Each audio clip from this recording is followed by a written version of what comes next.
Hello everyone, welcome back to my channel. Today in this video I would like to show you how to download and install apps to your laptop or computer. So let's begin our video.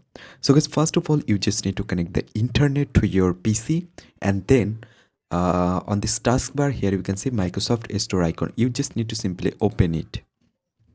So here you can see it's loading.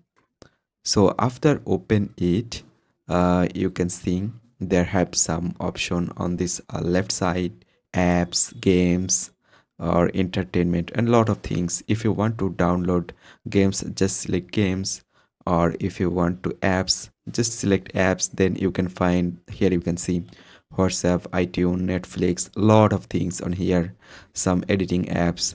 So if you don't find apps from here, you just need to simply go on this search icon in the top and type your app's name. Like I just type car.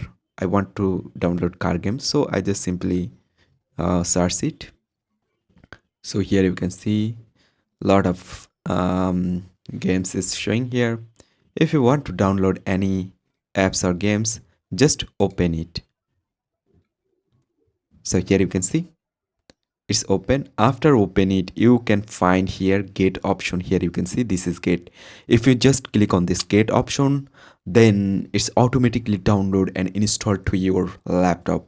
You don't need to do anything. It's automatically download and install to your PC. Just select get, just click on get. That's it guys. I hope you can understand. Hope guys this video can help you. Don't forget to like and subscribe to my channel.